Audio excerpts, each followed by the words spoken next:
Here in the fourth one यहाँ पे हमें दिया हुआ है 3 पॉइंट्स हैं, वो कोलिनियर है। इसका मतलब क्या है, पॉइंट वो A is there, B is there and C is there.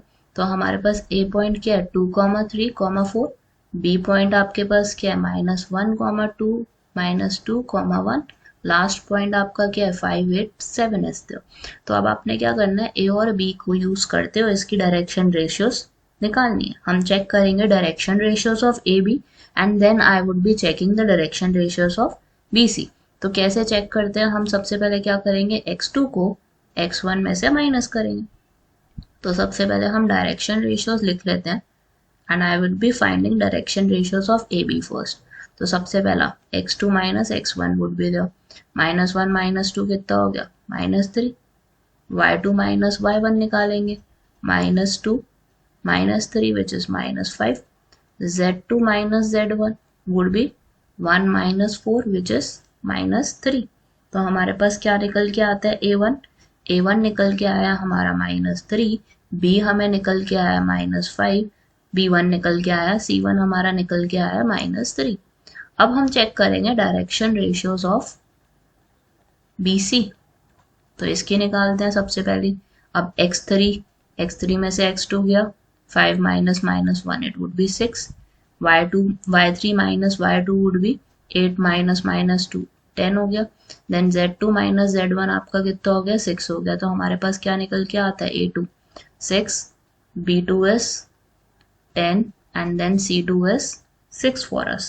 अब हम चेक करेंगे इनकी ratios, a1 over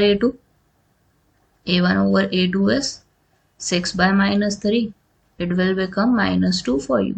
b1 over b2 क्या बनेगा आपका, it would be 10 minus 5, 10 divided -5, तो आपके पास -2 बनता है। Then we have a c1 over c2 आपका क्या बनेगा, -3 over 6 it would be, sorry I have written it wrong, यहाँ पे आपकी वैल्यू क्या होगी, it would be a1 by a2, वैसे हमें a2 by a1 निकालना चाहिए था। Just a second, change whole of these. तो आपको सबसे पहले क्या करना है, a2 by a1 निकालना है। तो a2 by a1 आपका क्या बनेगा, it will be -2, a2 by a1 is there. तो ये हो गया आपका 6 divided by -3 -2, b2 over b1 निकलेगा तो आपका -2 हो गया। देन आपका c2 over c1 निकलेगा तो आपका वैल्यू -2 आ रही है।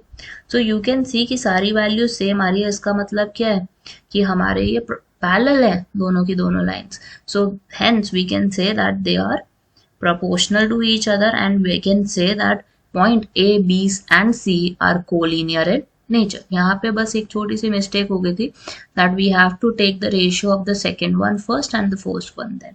अगर आप ऐसे ऑपोजिट भी लोगे तब भी आपका सेम ही आंसर आना।